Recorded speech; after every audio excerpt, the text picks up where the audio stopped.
मैं उसकी इबादत नहीं करता जिसकी तुम करते हो। आशिकों को हर जमाने में याद रखा जाता है। मुझे पंजाबी नहीं आती, लेकिन पंजाबी शायर पीर मेहर अली गोलरवी ने जब हुजूर पाक का दीदार किया और पढ़ा था तो उनका कसीदा पढ़ते हैं तो झूमने लगते हैं। मुख चंद बदर शाशानी है, माथे चमके लठ नूरानी है, काली जुल्फ ते अख मस्तानी है, मखमूर अखे हिन मद भरिया उस सूरत नू मैं जान अखा की जान जहां अखा सच अखा रब दी शान अखा उस शान तो शाना सब नबिया सुभान अल्लाह मा अजमलका मा अकमलका मा अहसनका किते मेहर अली किते तेरी सना गुस्ताब अखे किती जारिया। और इसी की तर्जुमानी बरेली के इमाम ने किया था कि वो कमाल हुस्न हुजूर है कि गुमान नक्श जहां नहीं, यही फूल खार से दूर है, यही शम्मा है कि धुआं नहीं। आपको हालात के एतबार से कभी कोई ऐसा डिग्रेड करता हो और तुम्हें ऐसा सिखाता हो कि अब तो तुम्हारा फ्यूचर ही नहीं है, तब उससे कहो कुरान कहता है वलल आखिरतु खैरुल लक मिनल ऊला। रब फरमाता है महबूब की हर आने वाली घड़ी पिछली घड़ी से ज्यादा बेहतर है। अंधेरे में हम बैठे हैं तो इसका मतलब ये नहीं है कि सुबह होगी ही नहीं, सुबह तो होनी है, उजाला तो आना ही है। लेकिन आप सबको मेरे अजीजों इस दौर में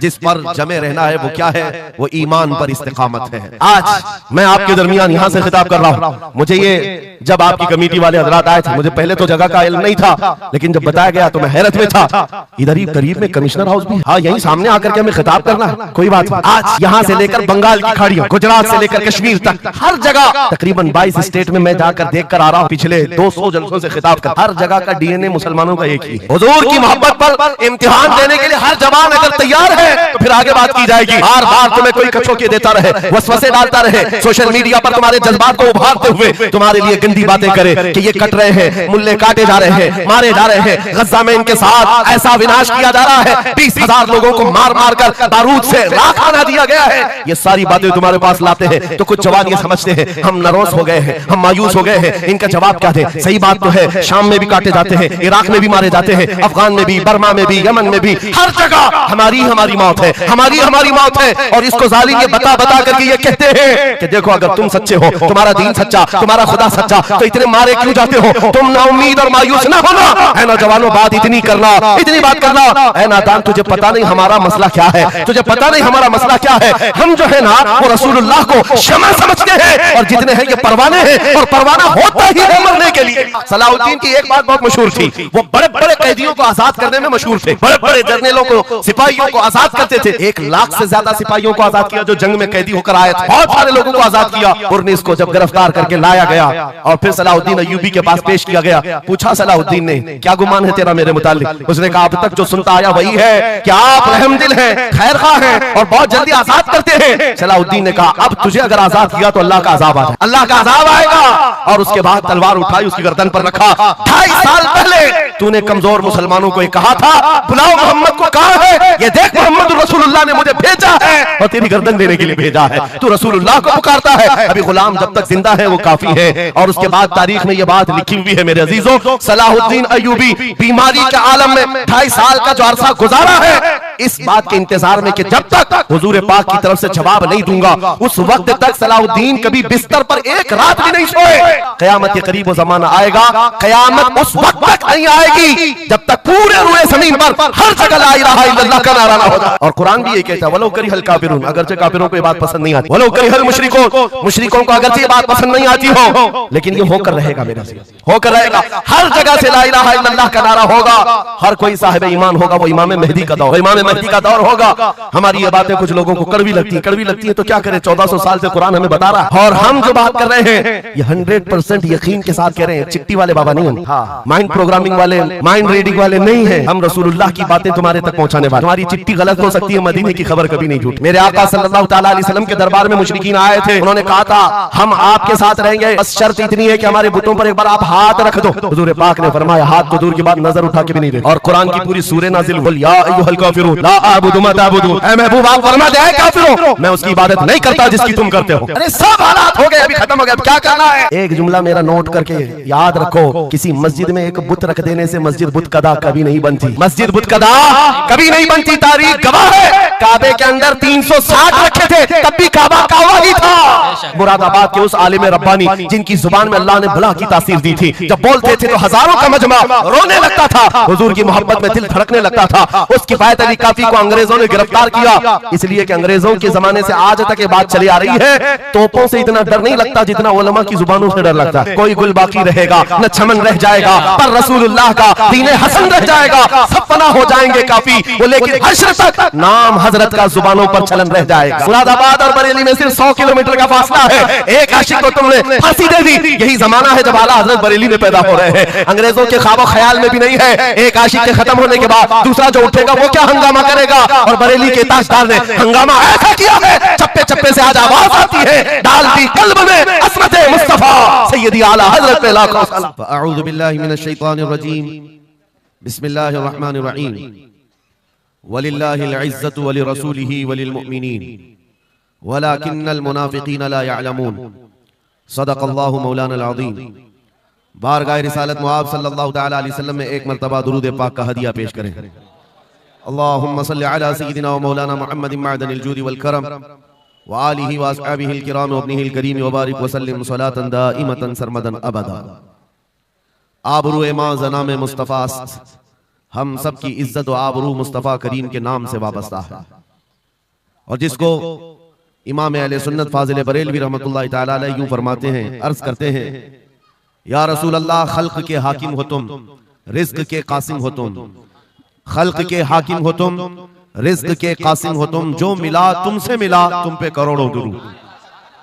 हमारे पास जो कुछ भी है वो मुस्तफ़ा करीम सल्लल्लाहु तआला अलैहि वसल्लम से हमें दिया गया है। इसी को आला हज़रत यूं भी कहते हैं बारगाह मुस्तफ़ा करीम सल्लल्लाहु तआला अलैहि वसल्लम में, या रसूल अल्लाह, तुम हो हफीज़ो मुगीस, क्या है वो दुश्मन खबीस। तुम हो हफीज़ो मुगीस, क्या है वो दुश्मन खबीस। तुम हो तो फिर खौफ क्या, तुम पे करोड़ों दुरूद। यानी कुल असासा हमारे पास, कुल कायनात हमारे पास जो है ताजदार मदीना की जात है। इसीलिए मेरे अजीजों, फाजिल बरेलवी रहमतुल्लाहि तआला अलैहि ने जो फरमाया उसका कुल खुलासा यही है कि हमारे पास जो कुल कायनात है वो ताजदार मदीना की जात है। इसलिए ऐ सुन्नियों, आज हमारे पास से बहुत सारी चीजें छिन गई हैं, लूट ली गई, खत्म हो गई हैं, लेकिन उसके बावजूद भी आपके लिए हुक्म यह है कि आपको निराश होकर, मायूस होकर जीने की कोई भी जरूरत नहीं, कभी जरूरत नहीं। अगरचे हमारा घर, हमारी छत और सब कुछ लुट जाए, तब भी हम फख्र के साथ इस जमीन पर जी सकते हैं। वजह क्या है? दुनिया के पास तख्त और ताज तो आ सकता है, लेकिन गुंबद खजरा की छांव हमारे पास। नबी पाक सल्लल्लाहु तआला अलैहि वसल्लम की जो निस्बत पाक है, ये तुम्हारे फख्र के लिए काफी है, तुम्हारी इज्जतों के लिए काफी है। एक मर्तबा ऐसा हुआ, बुखारी शरीफ की हदीस भी है कि रसूल पाक सल्लल्लाहु तआला अलैहि वसल्लम एक जंग से आने के बाद माल गनीमत जब तकसीम फरमा रहे थे, जो माल होता था वो मुजाहिदीन सहाबा के दरमियान बांटा जाता था। तो जंग में शरीक जो सहाबा थे उसमें मुहाजिरीन भी थे, अंसार भी थे। और आप जानते हैं मुहाजिरीन जो हिजरत करके आए हुए मक्का से, और अंसार जो मदीना तैयबा के रहने वाले। अब हुजूर पाक सल्लल्लाहु तआला अलैहि वसल्लम ने जब माल तकसीम फरमाया तो उसमें मुहाजिरीन को थोड़ा सा माल ज्यादा दे दिया, मुहाजिरीन को माल थोड़ा सा ज्यादा दे दिया गया और अंसार को माल थोड़ा सा कम दिया गया। ये बात फैलने लगी और जब हुजूर पाक सल्लल्लाहु तआला अलैहि वसल्लम की बारगाह में ये बात आई कि अंसार के दरमियान ये बात चल रही है कि अल्लाह के नबी सल्लल्लाहु तआला अलैहि वसल्लम ने मुहाजिरीन को थोड़ा सा माल ज्यादा दे दिया है, मुहाजिरीन को थोड़ा सा माल ज्यादा दे दिया है, अपने गांव वालों को ज्यादा माल दे दिया है। तो ये बात जब फैली तो हुजूर पाक सल्लल्लाहु अलैहि वसल्लम ने अंसार कबीले के सरदार साद इब्न मुआज को बुलाया और पूछा, क्या तुम्हारे कबीले में ये बात चल रही है? उन्होंने कहा, हाँ या रसूल अल्लाह, अंसार के दिलों में ये बात आई है कि आपने माल मुहाजिरीन को थोड़ा ज्यादा दिया है। हुजूर ने फरमाया, बुलाओ सारे अंसार को।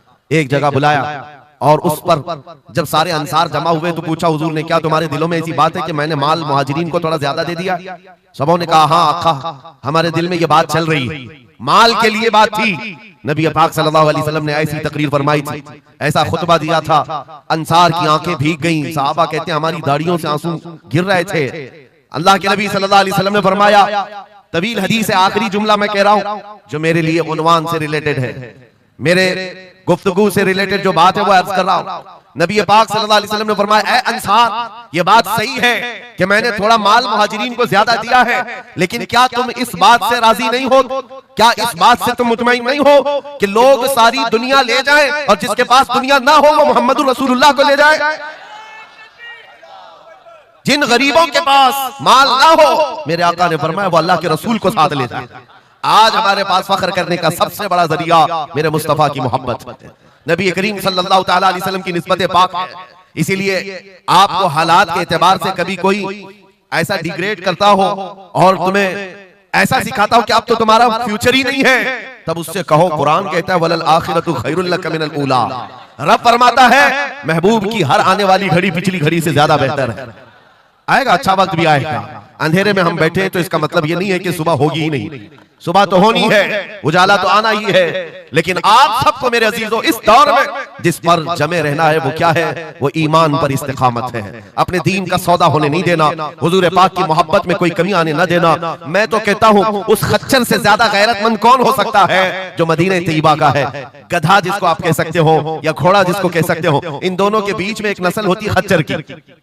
खच्चर हुजूर पाक सल्लल्लाहु तआला अलैहि वसल्लम के पास एक खच्चर तोहफे में लाया गया था खैबर की जंग में। हुजूर पाक ने कबूल किया।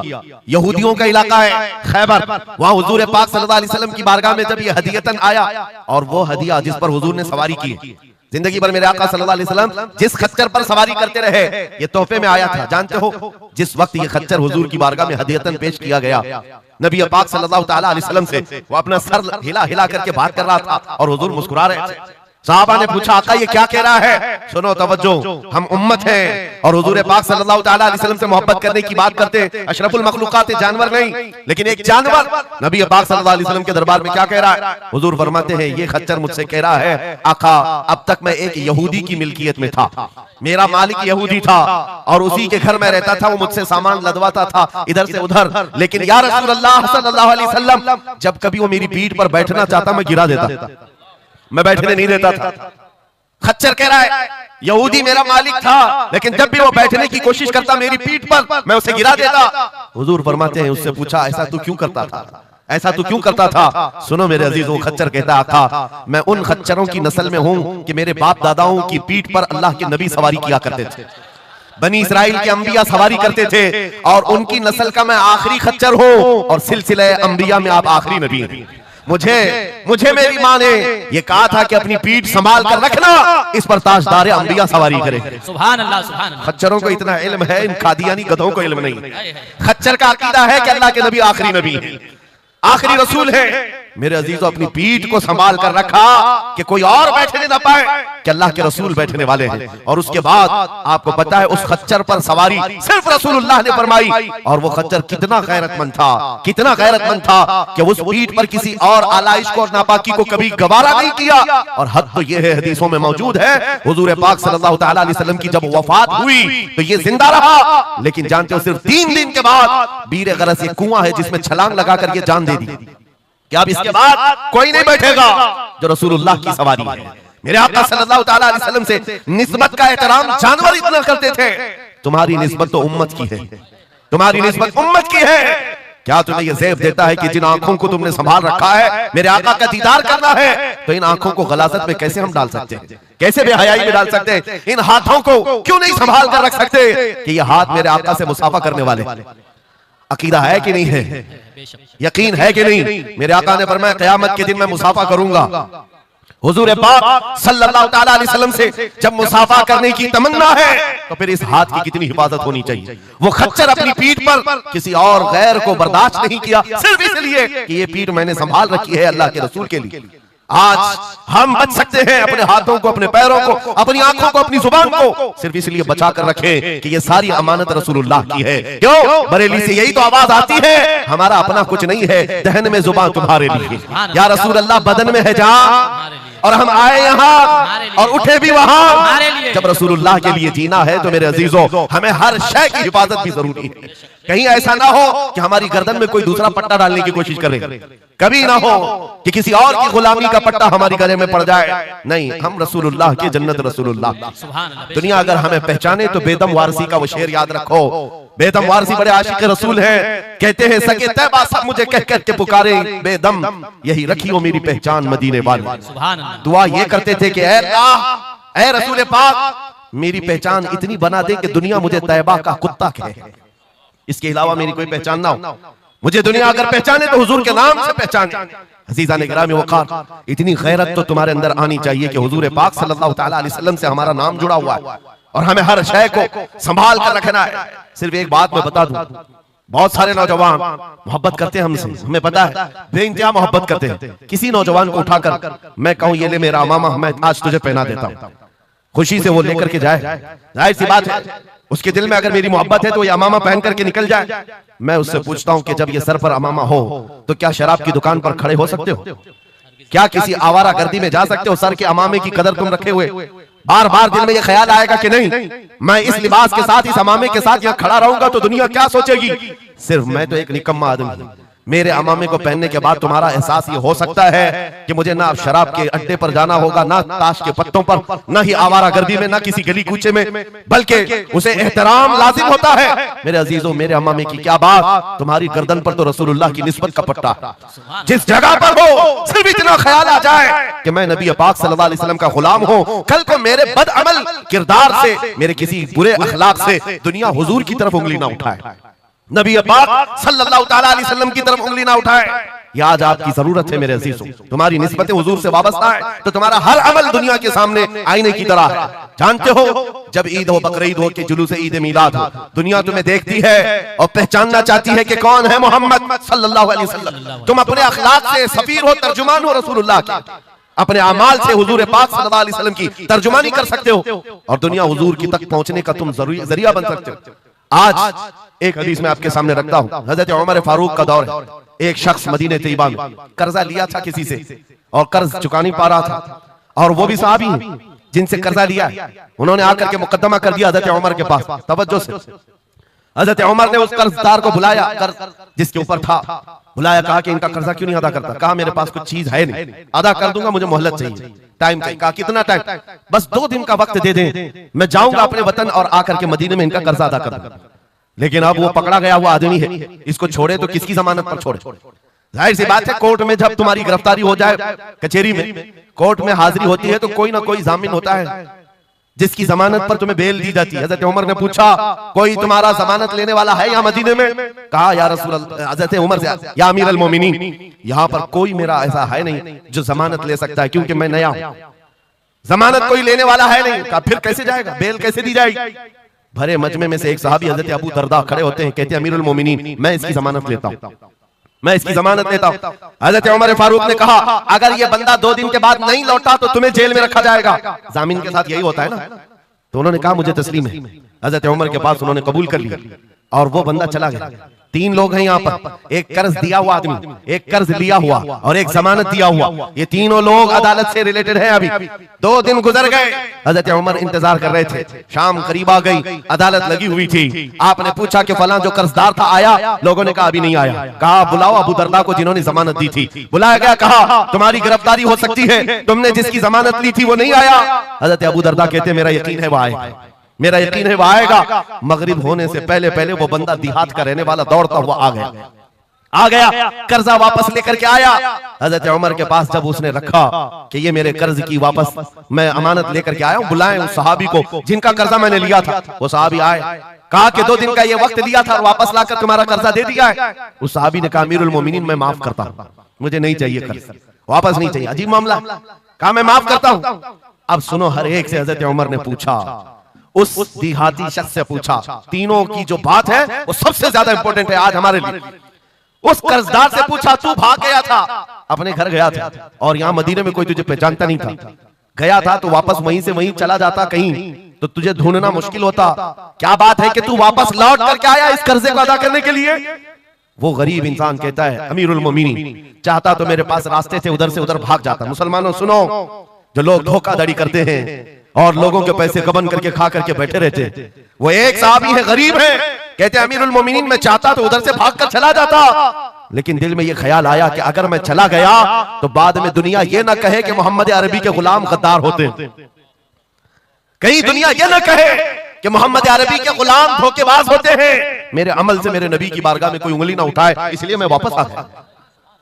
दूसरे वो सहाबी को हजरत उमर ने पूछा जिन्होंने जमानत दी थी, अबू दरदा तुम तो इसको पहचानते भी नहीं थे, तुमने जमानत क्यों दे दी? क्या यकीन था तुम्हारा कि ये आएगा?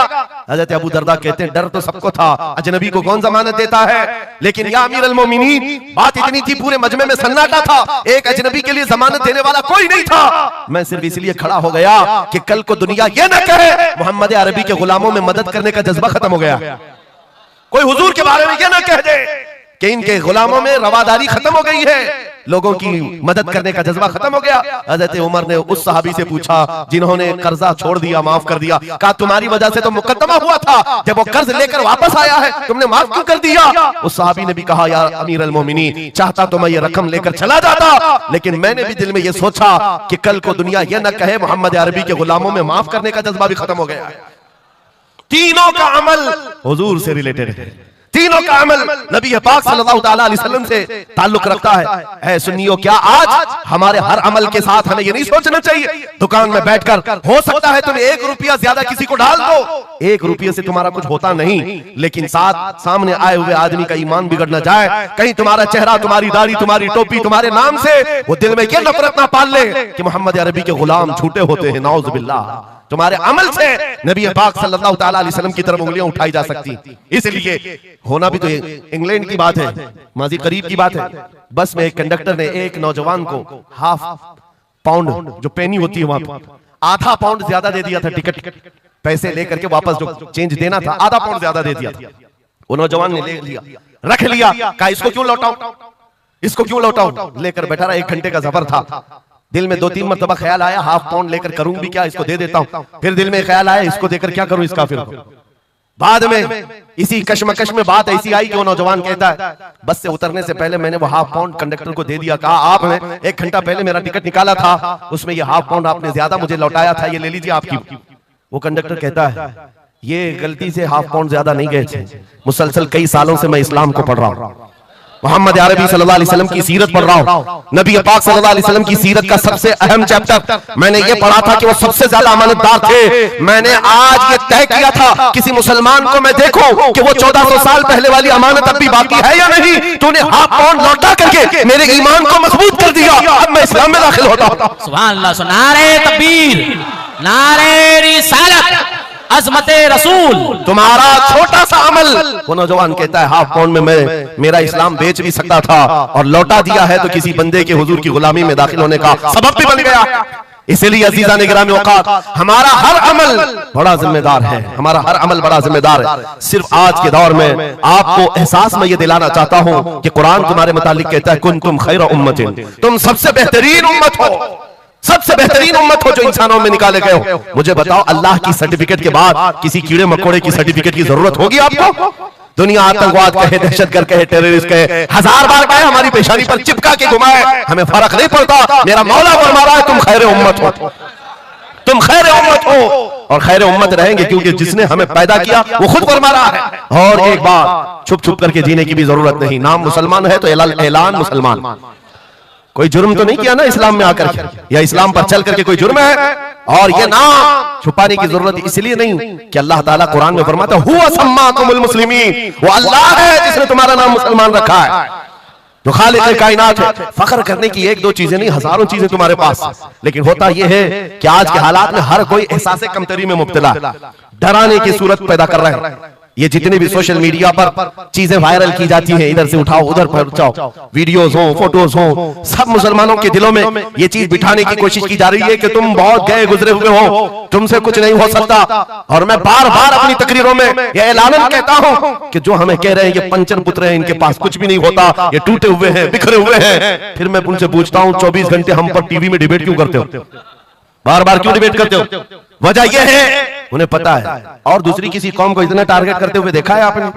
कभी देखा हो तो मुझे बताओ। हजारों कौमें और भी जीती है, लेकिन इलेक्शन में हमारा ही नाम, टीवी पर मीडिया पर हमारा ही नाम, दाढ़ी हो, टोपी हो, मस्जिद हो, मेहराब हो, बुर्का हो, मस्जिद हो, यही सारी चीजें। क्यों? इसलिए कि आपको यह एहसास दिलाना है। तुम कह रहे हो हमारे पास कुछ नहीं, दुनिया कहती है नहीं बहुत कुछ है तुम्हारे पास, बहुत कुछ है तुम्हारे पास। और वो बहुत कुछ क्या है जिसको 100 साल पहले अंग्रेज कहता था ये फाका कश मौत से डरता नहीं, जरा रूह मोहम्मदी इसके बदन से निकालता। हाँ, इकबाल ने कहा था, अंग्रेजों का नारा था, रूह मोहम्मदी इनके पास है। हुजूर से मोहब्बत और उनके साथ वफादारी का जो जज्बा है ये बहुत ही मजबूत है, बहुत मजबूत है। और मैं अपनी तकरीरों में पूरा फोकस इसी बात पर करता हूं कि किसी की शमा अगर मध्यम हो रही हो, लौ कम हो गई हो, हम उसको और भड़का दें, ताकि इश्क रसूल की आग जब जलती है, आला हज़रत फरमाते हैं, ऐ इश्क तेरे सदके जलने से छुटे सस्ते, वो आग लगाई है जो आग बुझा देगी, जो आग बुझा देगी वो आग लगाई है। इसलिए ऐ सुनियो, इस दौर में फख्र के साथ ही जीना है। जो चीज तुम्हारे पास है, मैं बार बार एक चीज पूछता हूं, क्या आपको अगर दुनिया हुजूर का गुलाम कहे तो कोई एतराज है? बुरा लगेगा आपको? नहीं, बल्कि हमारी जिंदगी की मेराज है। हुजूर का गुलाम कहकर पुकारे कोई हमको, हमारे लिए मेराज है। जब तुम्हारा ये अकीदा है कि मुझे उनकी गुलामी पर कोई पुकारे, मुझे कोई बुरा नहीं लगता, बल्कि मेरी जिंदगी की ख्वाहिश है, तो ऐ अजीजों, खुल करके गुलामी क्यों नहीं करते? जब हैं उनके गुलाम तो खुलकर गुलामी करो। ये दाढ़ियां छुपा करके, टोपियां छुपा कर और कॉमन बनने के चक्कर में, सेकुलर बनने के चक्कर में मुनाफिकत का दरवाजा क्यों खटखटाते हैं? अगर नबी पाक सल्लल्लाहु अलैहि वसल्लम के, तो पूरे वफादार उन्हीं के बनकर रखो। आओ मैं दो चंद मिसालें आपके सामने रखना चाहता हूं। सहाबा इकराम रिज़वानुल्लाहि तआला अलैहिम अजमईन की जो फर्स्ट प्रायोरिटी थी, सबसे पहला दर्जा किस बात के लिए रखते थे, जिसकी वजह से रब तबारक व तआला ने उनको औज सुरैया पर पहुंचाया है, जिसके लिए शायर कहता है, एक अरब ने आदमी का बोल बाला कर दिया, खाक के जर्रों को हमदोशे सुरैया कर दिया, खुद न थे जो राह पर औरों के हादी बन गए, क्या नजर थी जिसने मुर्दों को मसीहा कर दिया। वो सहाबा की जात आपको बताता हूं। अनस बिन नुज़ैर एक सहाबी, हुजूर उनके घर पर अक्सर जाया करते थे। दोपहर का वक्त था, नबी पाक सल्लल्लाहु अलैहि वसल्लम अनस बिन नुज़ैर के घर पर आए हुए। ये वो सहाबी है, जवान सहाबी, और उनकी बीवी थी, और ये बात भी बड़ी मशहूर है कि वो अपनी बीवी से हद दर्जे मोहब्बत करते थे और इश्क करते थे। जाहिर सी बात है, अपनी बीवी से करते थे, बहुत मोहब्बत करते थे। नबी पाक सल्लल्लाहु अलैहि वसल्लम उनके घर तशरीफ ले गए। थोड़ी देर में एक कासिद आया खत लेकर के, मक्का वालों की तरफ से कोई खत था। किसी ने हुजूर पाक सल्लल्लाहु अलैहि वसल्लम को खत भेजा। हुजूर ने खत लिया, अनस बिन नुज़ैर से कहा पढ़ो। अनस बिन नुज़ैर ने खत पढ़ करके सुनाया कि मक्का वाले जंगों की तैयारियां कर रहे हैं, फलां जगह से फलां कबीला आ रहा है, ऐसी ऐसी तैयारियां। खत में ये अहम मामलात लिखे गए थे, सीक्रेट थे। हुजूर पाक सल्लल्लाहु अलैहि वसल्लम ने खत को बंद करवाया। अनस बिन नुज़ैर से कहा, तवज्जो, फर्स्ट प्रायोरिटी क्या होती है? अनस बिन नुज़ैर से कहा, ये मेरा राज है जिसकी हिफाजत तुम्हारे लिए जरूरी, तुम्हारे अलावा किसी को ये खत की खबर नहीं होनी चाहिए। बस नबी पाक ने फरमा दिया तो फरमाया। सहाबा का अब अमल क्या है? हुजूर उनके घर से उठ करके बाहर जा रहे, तशरीफ ले गए। थोड़ी देर में बीवी अंदर से आई, महबूबा थी, इश्क करते थे, मोहब्बत करते थे अपनी बीवी से। आई, कहा अनस बिन नुज़ैर से कहा कि अल्लाह के रसूल आए थे, घर में क्या बातें चल रही थी? अनस बिन नुज़ैर ने कहा, मेरी मोहब्बत अपनी जगह पर, रसूलुल्लाह की इज्जत का मकाम और इस राज की बात में तुम्हें मैं शरीक नहीं कर सकता, मैं नहीं बता सकता। हद दर्जे इश्क करते, मोहब्बत करते उस बीवी को कहा कि नहीं, ये बात रसूलुल्लाह की अमानत है। बीवी ने हंसते हुए कहा अनस बिन नुज़ैर से, कहा अनस क्या छुपाते हो, मैंने सब सुन लिया है, मक्का वाले जंगों की तैयारियां कर रहे हैं, फलां कबीला फलां जगह, खत मैंने पूरा सुन लिया। इतना कहना था बीवी का, अनस बिन नुज़ैर खड़े हो गए, सीधे गर्दन पकड़ ली अपनी बीवी की, जिसको मोहब्बत करते थे, गर्दन पकड़ ली। कहा मैं इस गर्दन को उस वक्त तक नहीं छोड़ूंगा जब तक रसूलुल्लाह का फैसला ना आ जाए, कहीं मैं मुजरिम ना हो जाऊं कि रसूलुल्लाह के राज को इफ्शा करने के जुर्म में मैं अजाब में मुब्तला ना हो जाऊं।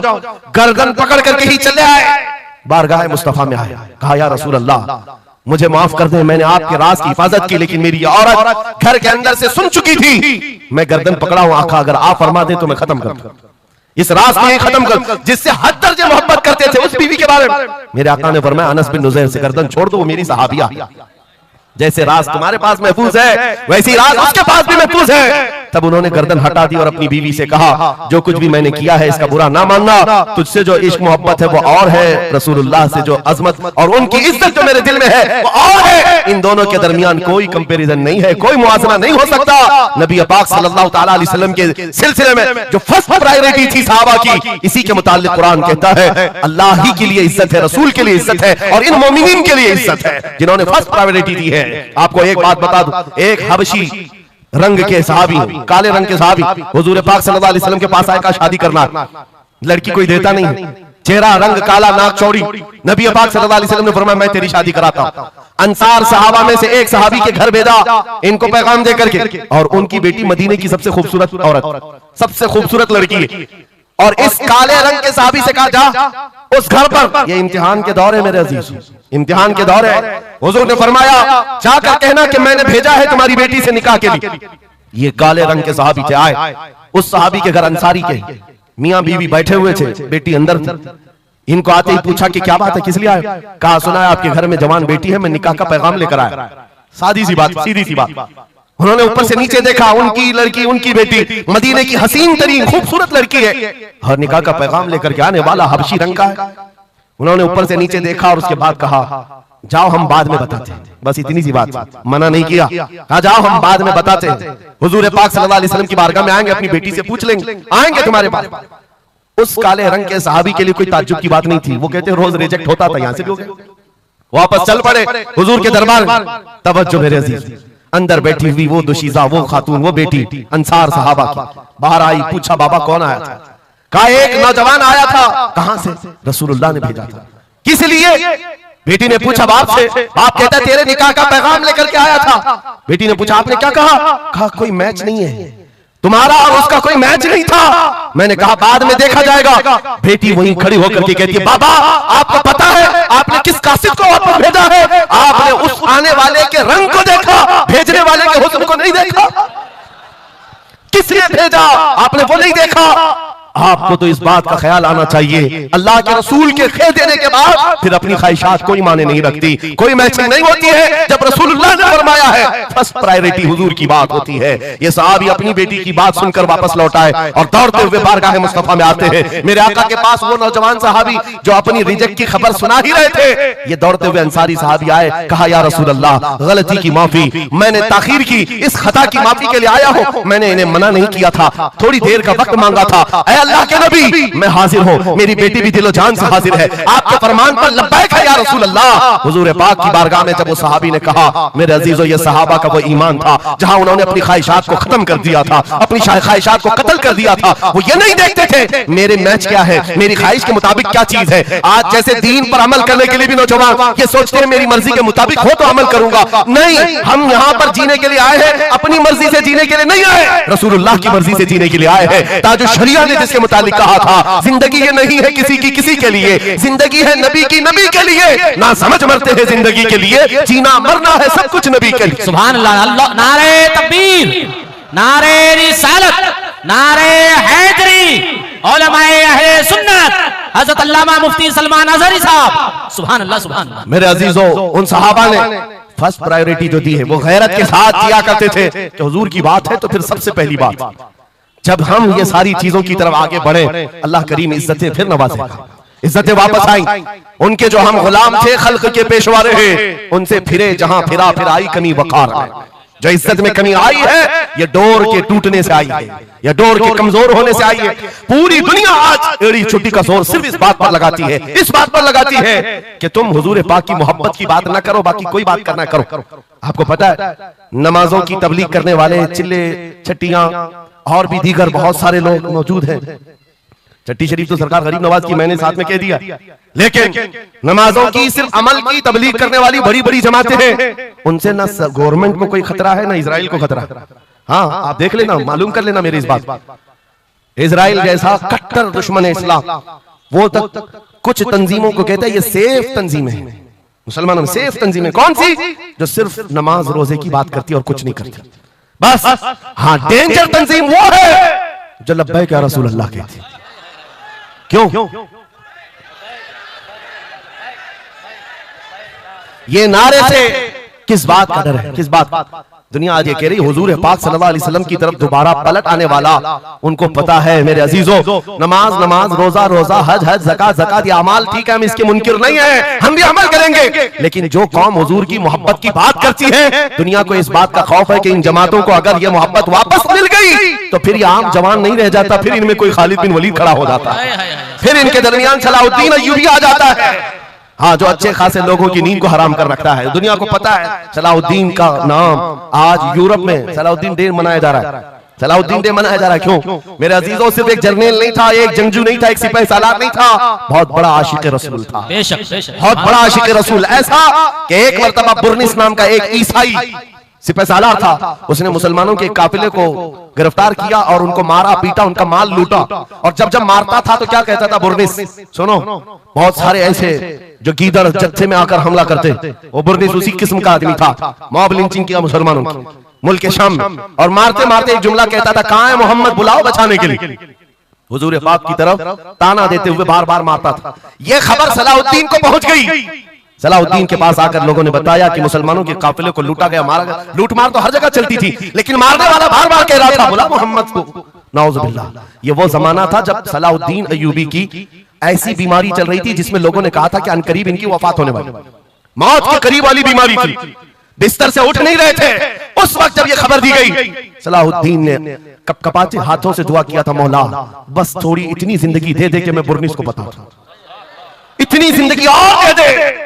और उसके बाद 2.5 साल का अरसा गुजरा, बिस्तर से उठे, सही भी हुए, वाक़ा हुआ, फौजें इधर से उधर फैलाई, और फिर आपको पता है तारीख में मौजूद है वो वक्त आ ही गया, बुर्निस गिरफ्तार हुआ, सलाहुद्दीन अय्यूबी की फौज के नरगे में आ ही गया। क्योंकि तारीख बताती है बकरे की अम्मा कब तक खैर मनाएगी, एक दिन तो बकरीद आती ही है। सलाहुद्दीन के बाद जब वो कैदी गिरफ्तार होकर आया, सलाहुद्दीन की एक बात बहुत मशहूर थी, वो बड़े बड़े कैदियों को आजाद करने में मशहूर थे, बड़े बड़े जर्नलों को, सिपाहियों को आजाद करते थे। 1 लाख से ज्यादा सिपाहियों को आजाद किया जो जंग में कैदी होकर आए थे, बहुत सारे लोगों को आजाद किया।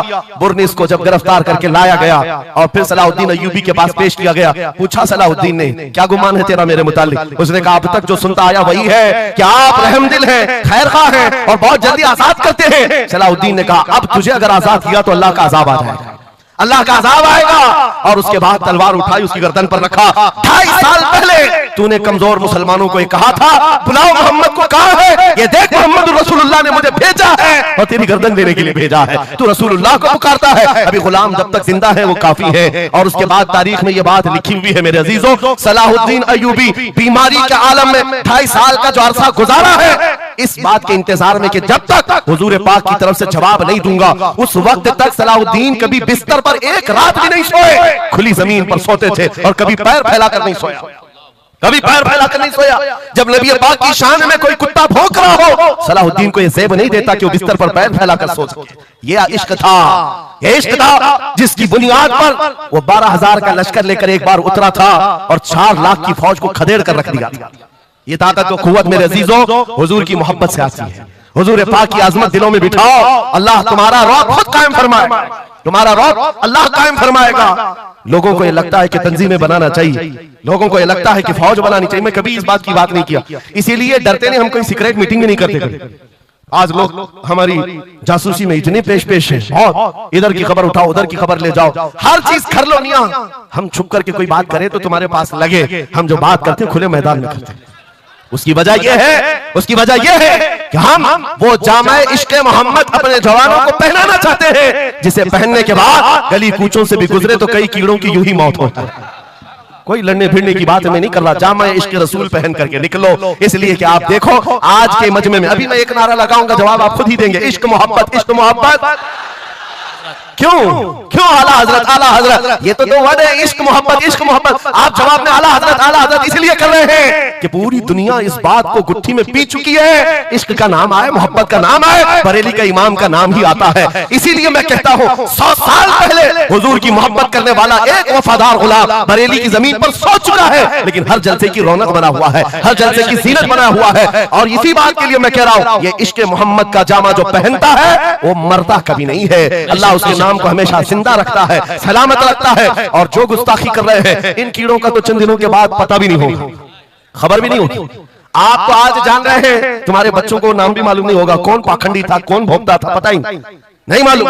एक बहुत लंबी लिस्ट है गुस्ताखों की, 1400 साल से, सब पता है, याद रखा है आपने? किसी का नाम याद है? कितने गुस्ताख आए, कितने भोंकते रहे? नहीं, आए और चले गए, मौसम के साथ आते, मौसम के साथ जाते। लेकिन 800 साल पहले जो आशिक रसूल पुकार रहा था, शरफुद्दीन बूसीरी, उसका कसीदा बुर्दा हर एक को याद। बेशक बेशक सुना है कि नहीं सुना है? मौला या सल्ली व सल्लिम दाइमन अबदा अला हबीबिका खैरिल खल्क़ि कुल्लिहिम। जुबान तुम्हें आती नहीं अरबी, लेकिन फिर भी ये जुमले आते, क्यों? हुजूर के इश्क में बोले हुए जुमले।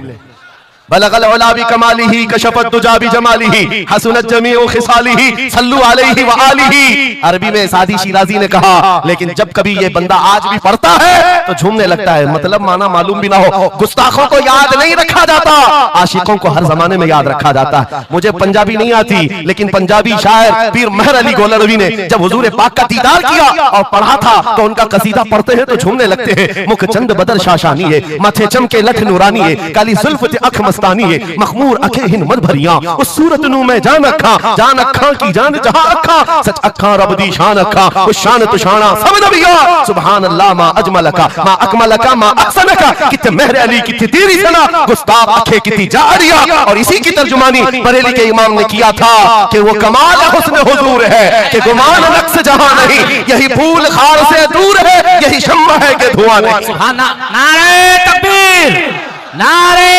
रिसालत, नारे हैदरी। मेरे अजीजों, इज्जत रसूलुल्लाह के कदमों से वाबस्ता है, ये मैं आपको बता रहा हूं। ये तो दुनिया की बात है, ये दुनिया की बात। आज मैं आपके दरमियान यहां से खिताब कर रहा हूं। मुझे ये जब आपकी कमेटी वाले हजरात आए थे, मुझे पहले तो जगह का इल्म नहीं था, लेकिन जब बताया गया तो मैं हैरत में था। इधर ही करीब में कमिश्नर हाउस भी है, हाँ यही सामने आकर के हमें खिताब करना है, कोई बात नहीं। आज यहां से लेकर बंगाल की खाड़ियों, गुजरात से लेकर कश्मीर तक, हर जगह तकरीबन 22 स्टेट में मैं जाकर देख कर आ रहा हूं, पिछले 200 जलसों से खिताब कर, हर जगह का डीएनए मुसलमानों का एक ही है। हुजूर का नाम लो, हुजूर का नाम लो तो फिर ये इनके अंदर जो हलचल है, ये मोहब्बत है, ये बेदार होती है। अजीज़ा ने गिरामी वक़ार, ये डीएनए पूरी जगह का एक ही है, हुजूर की बात। इसीलिए मैं कहता हूं मुझे दुनिया आज पहचानती है तो इसलिए नहीं कि किसी सियासी पार्टी का नेता है, इसलिए पहचानती है कि हुजूर की इज्जत पर बात आए तो जवाब देता है। जब तक दिखे न थे तो कोई पूछता न था, या रसूल अल्लाह तुमने खरीद कर हमें अनमोल कर दिया। सुभान अल्लाह, सुभान अल्लाह। लब्बैक लब्बैक या रसूल अल्लाह, लब्बैक लब्बैक लब्बैक या रसूल अल्लाह, लब्बैक लब्बैक लब्बैक या रसूल अल्लाह। इसी के साथ कुछ तुम्हारी इस्तिकामत के लिए मैं बातें बता दूं, इस्तिकामत के लिए। देखो मुसीबतें आएंगी, हुजूर की मोहब्बत की बात करना इतना आसान नहीं है कि तुम्हें रोज हलवा पराठा ही मिलते रहे और खा करके आराम करते रहो। फिर तुम्हें बिलाल हबशी को भी याद रखना होगा, खब्बाब इब्न अल-अरत को भी याद रखना होगा, ज़ैद बिन दसना, खुबैब इब्न अदी को याद रखना होगा। ये वो सहाबा हैं जिन्होंने हुजूर की मोहब्बत में सिर्फ जख्म नहीं खाए हैं, आग भी बर्दाश्त की है और इनकी पूरी चमड़ियां गला दी गई थी, उसके बावजूद वो जमे रहे, इस्तिकामत के उस मैदान पर डटे रहे। आपको पता है जब बिलाल हबशी मदीने में थे, हजरत उमर फारूक रज़ियल्लाहु ताला अन्हु उनको बुलाते थे तो क्या कहकर, या सैयदुना बिलाल, ऐ हमारे आका बिलाल आइए, जो अमीरुल मोमिनीन है वक्त के। और वो बिलाल हबशी को आका कहकर पुकारते। हजरत बिलाल कहते, सरकार मैं गुलाम आदमी, अमीरुल मोमिनीन मैं गुलाम आदमी, हबशी आदमी, आप जब आका कहते हैं तो मुझे शर्म आती है, आप क्यों कहते हैं? सैयदना उमर फारूक कहते, आप करीब आइए, अपना जुब्बा उठाइए। जब वो जुब्बा उठाते उनकी पीठ पर उमर फारूक बोसे लेते और कहते, जो जख्म तुमने रसूलुल्लाह की मोहब्बत में खाए हैं वो दुनिया ने नहीं खाए हैं, वो हमने नहीं देखे हैं। इसीलिए मेरे अजीजों, हुजूर पाक की मोहब्बत के बाद फिर इस्तिकामत का इम्तिहान भी होगा। आज जो जगह जगह हालात पैदा हो रहे हैं, इम्तिहान की घड़ी आ गई है। अगर तैयार हो तो फिर मैं आगे बात करूं।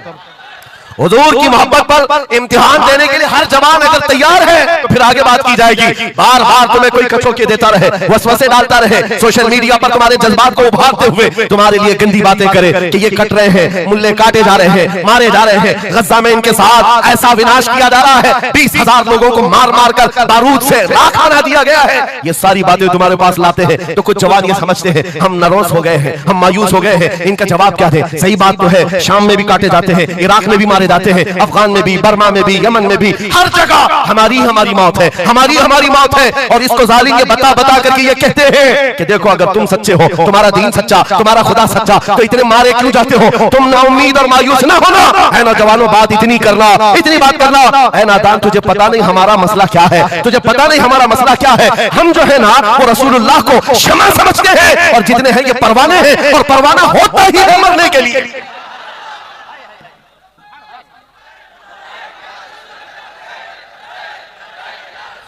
परवाने को देखा है आपने? परवाने को देखा है? वो छोटे छोटे पतंगे जो शमा के इर्द गिर्द घूमते हैं और अपनी जान देकर चले जाते हैं। जब तक परवाना मरता नहीं, जाता नहीं है वहां से, वो शमा के सामने जान देकर जाता है। और परवाना जो लफ्ज है ना, उसी को कहा जाता है जो जान देने तक के वहां घूमता रहता है, जान जाने तक। इसीलिए मुफ्ती आजम हिंद ने कहा था, या रसूल अल्लाह तू शम्मे रिसालत है, आलम तेरा परवाना, तू माह नबूवत है, जलवे गाना, या रसूल अल्लाह अभी वो उम्मी फिदा। इसलिए ऐ नौजवानों, अगर हमारी मौत होती है तो वैसे भी किसी हॉस्पिटल में हो जाए या किसी घर में होगी तो एक ना एक दिन तो आना है मलकुल मौत को हमारे घर, और उसके बाद ये सांसों की माला टूट जाएगी। जब मरना ही है, इस दुनिया से जाना ही है, तो क्यों ना नामे मुस्तफा बुलंद करके जाए, हुजूर की गुलामी में जीकर क्यों ना जाएं। इसलिए कि हमें पता है हम यहां से जाएंगे तो कब्र में किसी का बाप नहीं आता, आमिना का लाल तशरीफ लाता है। रसूल पाक तशरीफ लाते हैं और कयामत के दिन भी कोई नेता, कोई सरकार, कोई बड़ा सा बड़ा आदमी तुम्हारी सिफारिश के लिए तैयार नहीं। हमारी माँ छोड़ देगी, कयामत का हाल ये, माँ अपने बच्चे से भागती रहेगी। यौमा यफिर्रुल मर्उ मिन अबीही व उम्मिही व अखीही, कुरान तीनों बातें कर रहा है। यौमा यफिर्रुल मर्उ मिन अखीही, भाई अपने भाई से भाग रहा होगा, माँ अपने बेटे से दामन छुड़ा रही होगी, बाप भी दूर जा रहा होगा। वो कयामत का मंजर, उस वक्त मेरे आका फरमाते हैं कयामत के मैदान में मेरे कंधे पर चादर होगी और ये गिर रही होगी, मैं उसको संभाल रहा होगा, एक हाथ से चादर संभाल रहा होगा, दूसरे हाथ से अपने उम्मतियों को पकड़ पकड़ कर जन्नत में ले जा रहा हूं। जो न भूला हम गरीबों को रजा, याद उसकी अपनी आदत कीजिए। जो न भूला हम गरीबों को रजा, हम बात यूं ही नहीं करते, जिससे हमारा सामना होना है, जिसके दरबार में हमें पेश होना है, इसी को आला हज़रत ने क्या कहा, जब तुम्हें हुजूर के पास जाना ही है, सिफारिश उनकी करवानी ही है, उनके साथ जन्नत जाने की बात करते ही हो, तो फिर इधर उधर की बात क्यों, आज ले उनकी पनाह, आज ले उनकी पनाह, आज मदद मांग उनसे, कल न मानेंगे कयामत में अगर मान गया। उन्हें जाना, उन्हें माना, न रखा खैर से काम, लिल्लाहिल हम्द, मैं दुनिया से मुसलमान गया। तो पूछते हैं अगला जमाना क्या होगा। भविष्यवाणी के लिए लोग ज्योतिषियों के पास जाते होंगे, हम भविष्यवाणी करते नहीं है, लेकिन हुजूर ने जो फरमाया उसके लिए हम अटल हैं। जमीन ऊपर जा सकती है, आसमान नीचे आ सकता है, मेरे नबी का कौल झूठा नहीं हो सकता, मेरे नबी का फरमान गलत नहीं हो सकता। वो मुखबिर सादिक सल्लल्लाहु अलैहि वसल्लम ने फरमाया कयामत के करीब वो जमाना आएगा, कयामत उस वक्त तक नहीं आएगी जब तक पूरे रूए जमीन पर हर जगह ला इलाहा इल्लल्लाह का नारा ना हो जाए, हर जगह होगा। और कुरान भी ये कहता है वलो करिहल काफिरून, अगरचे काफिरों को ये बात पसंद नहीं आती, वलो करिहल मुशरिकून, मुशरिकों को अगरचे ये बात पसंद नहीं आती हो, लेकिन ये होकर रहेगा, मेरे से होकर रहेगा। हर जगह से ला इलाहा इल्लल्लाह का नारा होगा, हर कोई साहिब ईमान होगा, वो इमाम मेहदी का दौर होगा, वो इमाम मेहदी का दौर होगा। हमारी ये बातें कुछ लोगों को कड़वी लगती है, तो क्या करें, 1400 साल से कुरान हमें बता रहा है, और हम जो बात कर रहे हैं ये 100% यकीन के साथ कह रहे हैं, चिट्ठी वाले बाबा नहीं हम, हाँ माइंड प्रोग्रामिंग वाले, माइंड रीडिंग वाले नहीं है, हम रसूलुल्लाह की बातें तुम्हारे तक पहुंचाने वाले। तुम्हारी चिट्ठी गलत हो सकती है, मदीने की खबर कभी नहीं झूठी हो सकती, कभी नहीं। हालात अगर आज बिगड़े हैं तो कोई बात नहीं, कुछ देर की खामोशी है, फिर शोर आएगा। आज कुत्तों का वक्त है, कल हमारा दौर आए।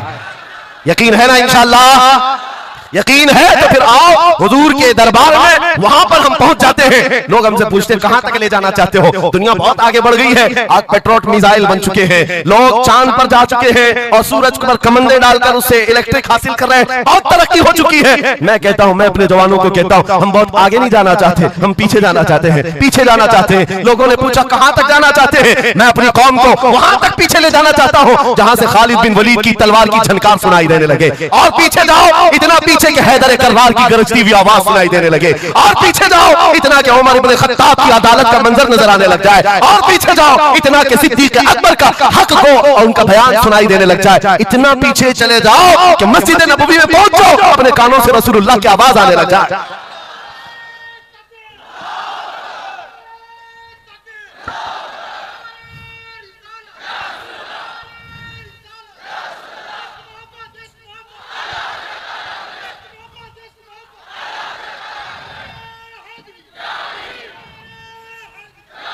हमें जीना है हुजूर पाक के नाम से, तुम जितना भी छुपाओ लेकिन दुनिया हुजूर के नाम से ही तुम्हें जानती है। और आज मैं ये बात के साथ अब अपनी गुफ्तगू खत्म करने पर आ गया हूँ। आखिरी मेरे जुमले हैं, याद रखो मेरे अजीजों, हमारी जिंदगी में पैदाइश से लेकर हमारी मौत तक, पैदाइश से लेकर हमारी मौत तक, हमारी नमाजें, हमारी अज़ानें, हमारी मस्जिदें, हमारी फातिहा की महफिलें, हमारे जलसे जुलूस, हर चीज, यहाँ तक कि कब्र की मजलिस, कब्र की मजलिस हो, कब्र के सवालात हो, उसके बाद हश्र का मैदान हो। मैं कह रहा हूं आपको, पैदा होने के दिन से लेकर, पैदा होने के दिन से लेकर जिस दिन बच्चा पैदा हुआ उस दिन से लेकर जो कान में अजान दी गई है उस दिन से लेकर के हमारे बचपन की बात, बिस्मिल्लाह खानी की महफिल हो, कि हमारे दरसगाह जाने की महफिल हो, उसके बाद हमारी शादी की महफिल हो, हमारी औलाद की महफिल हो, जिंदगी का हर शोबा, कब्र में जाने के बाद भी, हश्र में जाने के बाद भी एक जुमला याद रखो, वो जो ना हो तो, वो जो न थे तो कुछ ना हो, वो जो ना हो तो कुछ ना हो, हर शोबे में हुजूर ना हो तो कुछ ना हो, कुछ ना हो। जब हमें ये पता है हर शोबे में हुजूर की जरूरत है, बुलाओ तुम अजाने पुकारो, क्या किसी अजान की कंप्लीट मुकम्मल होना हो सकता है हुजूर का नाम छोड़ करके? बिल्कुल नहीं। नबी पाक का नाम छोड़कर कोई नमाज नहीं है तुम्हारी हुजूर पाक पर सलाम भेजे बगैर, कोई नमाज नहीं, जिंदगी का कोई शोबा है ही नहीं। होना ये फूल तो बुलबुल का तरन्नुम भी ना हो, चमन दहर में कलियों का तबस्सुम भी ना हो, होना ये साकी तो मैं भी ना हो, खुम भी ना हो, बस में तौहीद दुनिया में ना हो तुम भी ना हो। या रसूल अल्लाह, ख़ीमा अफलाक का इस्तादा उसी नाम से है, नबज़ हस्ती तपश आमादा उसी नाम से है। दश्त में दामन कोहसार में मैदान में है, बहर में मौज की आगोश में तूफान में है, चीन के शहर मराकश के बयाबान में है, पोशीदा हर मुसलमान के ईमान में है। सुभान अल्लाह। उस नाम पाक को हर जगह पर पाओगे, इसलिए आओ वफादारी के साथ जीते, वफादारी के साथ जीते हैं, सौदा नहीं करेंगे इंशाअल्लाह।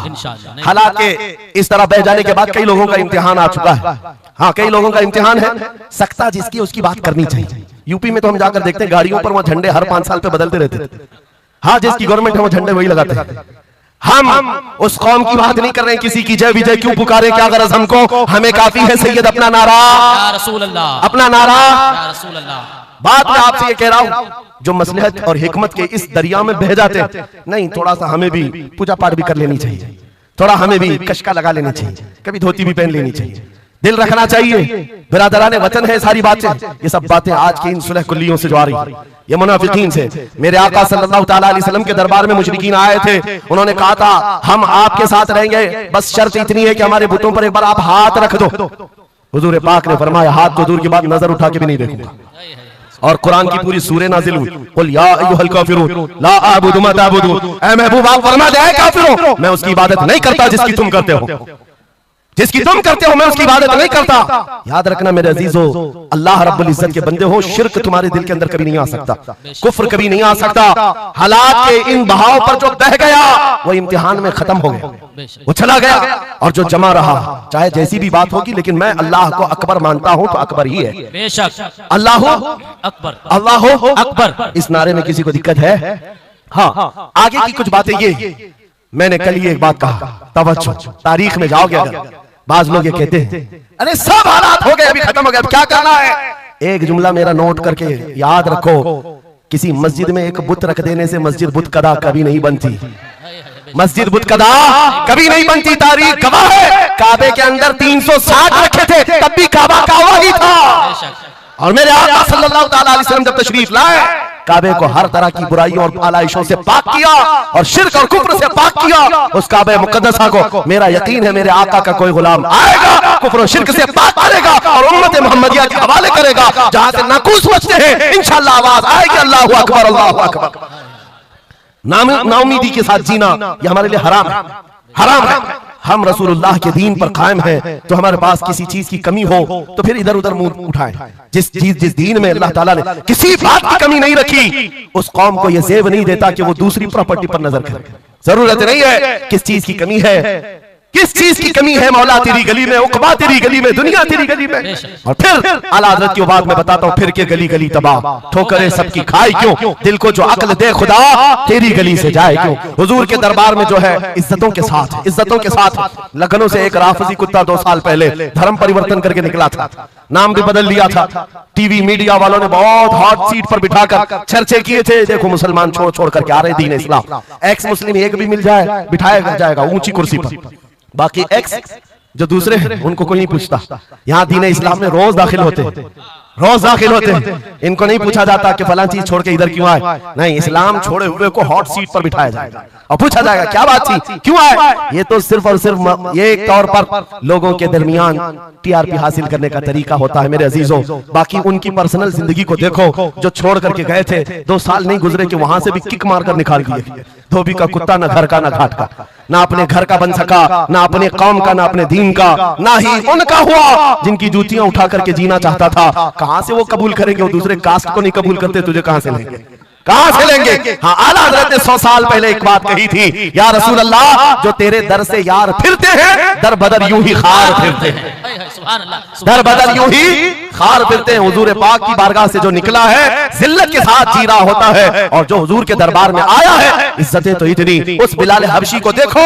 मक्का वाले जिनके पैरों में रस्सी डालकर खींचते थे, 6 साल के बाद जब वही बिलाल हबशी रसूलुल्लाह के साथ वापस मक्का में फतेह मक्का के दिन दाखिल हुए थे, मक्का में पहली अजान हो रही थी, अल्लाह के नबी ने बिलाल हबशी को काबे की छत पर चढ़ाया था, काबे की छत पर, ताकि मक्का वाले देखें जिस मोहम्मद अरबी के गुलाम को तुम मारते थे, सजाएं देते थे, अंगारों पर सुलाते थे, आज अल्लाह ताला ने उसी गुलामी की जजा पर काबे की छत पर पहुंचा था। जो नबी पाक की गुलामी में जख्म भी खाए मौला करीम उसके मकामात को बुलंद कर देता है। एक बात ये तय है, हमारा जाना तो है ही दुनिया से आज या कल, लेकिन इसका मतलब ये नहीं हमारे मर जाने से इस्लाम भी खत्म हो जाएगा, ये जोश और जज्बा भी खत्म हो जाएगा। ये खाम ख्याली है। एक चिराग बुझाओगे मौला 100 चिराग रोशन फरमाएगा। एक चिराग गुल होता है, 100 चिराग हुजूर की मोहब्बत के रोशन होते हैं। इसीलिए मेरे अजीजों किफायत अली काफी का नाम जो जानता हो वो समझता है। मुरादाबाद के उस आलिम रब्बानी जिनकी जुबान में अल्लाह ने भला की तासीर दी थी, जब बोलते थे तो हजारों का मजमा रोने लगता था, हुजूर की मोहब्बत में दिल धड़कने लगता था। उस किफायत अली काफी को अंग्रेजों ने गिरफ्तार किया, इसलिए कि अंग्रेजों के जमाने से आज तक ये बात चली आ रही है, तोपों से इतना डर नहीं लगता जितना उलमा की जुबानों से डर लगता। जुबानें ये असर दिखाती है। किफायत अली काफी को 7 दिन तक अंग्रेजों ने जिस्म पर इस्त्री फेरी थी, जिस्म पर गरम इस्त्री फेरते थे और चमड़ी जल जाती थी तो उस पर नमक छिड़कते थे, लेकिन वफादार मुस्तफा टस से मस नहीं हुआ।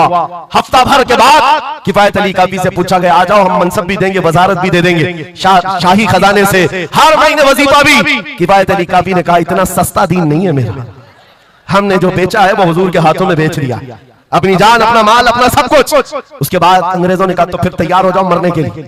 कहा इसी बात के इंतजार में जीते हैं, इसी बात के इंतजार में जीते हैं, इश्क अगर जुर्म है तो फांसी की सजा दो मुझको। किफायत अली काफी को मुरादाबाद शहर के चौराहे पर फांसी पर लटकाया जा रहा था। जानते हो आखिरी ख्वाहिश पूछी गई, कोई ख्वाहिश है? बीवी बच्चों से मिलना, एक प्रॉपर्टी की जायदाद की वसीयत करनी है। किफायत अली काफी ने कहा, जिसने उनको पैदा किया वो मुसब्बिबुल असबाब, उनका मालिक व मुख्तार है, वो उनके रिस्क का मुसब्बिबुल असबाब है। मुझसे पूछते हो आखिरी ख्वाहिश क्या है, तो बस मैं एक नाते रसूल पढ़ना चाहता हूं। जाने से पहले ये कह करके जाऊंगा, और रकम हो गई तारीख में, ये बात पढ़ा था किफायत अली काफी ने, कोई गुल बाकी रहेगा न चमन रह जाएगा, पर रसूलुल्लाह का दीन हसन रह जाएगा, सब फना हो जाएंगे काफी वो, लेकिन हश्र तक नाम हजरत का जुबानों पर चलन रह जाएगा। सुभान अल्लाह। फांसी तो दे दी, जो बात मैं कहने जा रहा हूँ बड़ी तवज्जो से, 8 दिन तक जश्न मनाया था अंग्रेजों ने। यह 1857 की बात कर रहा हूँ। गदर जिसको कहते हैं अंग्रेज, 1947 की आजादी से तकरीबन 90 साल पहले ये अभियान शुरू हो चुका था, तहरीक शुरू हो चुकी थी 1857 की, जब किफायत अली काफी को फांसी दिया। अंग्रेजों ने 8 दिन तक जश्न मनाया था। किस बात का जश्न था? कि एक ऐसा आदमी हमने मार गिराया है जो बार बार मोहम्मद अरबी की बात करता था, रूह फूंकता था जवानों में, मुसलमानों को बेदार करता था। अब कौन उठाएगा, अब कौन बेदार करेगा? उन जालिमों को पता नहीं एक मुरादाबाद शहर में तुम किफायत अली काफी को फांसी दे रहे हो, उसी के पड़ोस शहर में मौला बरेली में इमाम अहमद रजा को पैदा फरमा रहा है। सुभान अल्लाह, सुभान अल्लाह। मुरादाबाद और बरेली में सिर्फ 100 किलोमीटर का फासला है। एक आशिक को तुमने फांसी दे दी। यही जमाना है जब आला हजरत बरेली में पैदा हो रहे हैं। अंग्रेजों के ख्वाबो ख्याल में भी नहीं है एक आशिक के खत्म होने के बाद दूसरा जो उठेगा वो क्या हंगामा करेगा। और बरेली के ताजदार ने हंगामा ऐसा किया है, चप्पे चप्पे से आज आवाज आती है, डाल दी कल्ब में असमत मुस्तफा सैयदी आला हजरत पे लाखों सलाम। सुभान अल्लाह, सुभान अल्लाह। बहुत मेरे अजीजों, ये कभी खत्म ना होने वाला सिलसिला, हुजूर पाक सल्लल्लाहु तआला अलैहि वसल्लम की मोहब्बत का सिलसिला कभी नहीं खत्म होगा। मैं बहुत देर पहले ही कह चुका था, ये मेरे आखिरी जुमले हैं, लेकिन मुझे कहा गया है कि हजरत तशरीफ ला रहे हैं, इसलिए जब तक स्टेपनी बना हुआ तब तक के लिए स्टेपनी है। हजरत तशरीफ लाए, अब हमारी भी ताकत जवाब दे रही है। आपकी ताकत जवाब नहीं दी है तो एक बार हुजूर को पुकारो, लब्बैक या रसूल अल्लाह, लब्बैक लब्बैक या रसूल अल्लाह, लब्बैक या रसूल अल्लाह, लब्बैक या रसूल अल्लाह। आओ हम अपनी गुफ्तगू का इख्तिताम इस बात पर करते हैं, या रसूल अल्लाह तेरे गुलामों का नक्शे कदम है राह खुदा, वो क्या बहक सके जो ये सुराग लेके चले।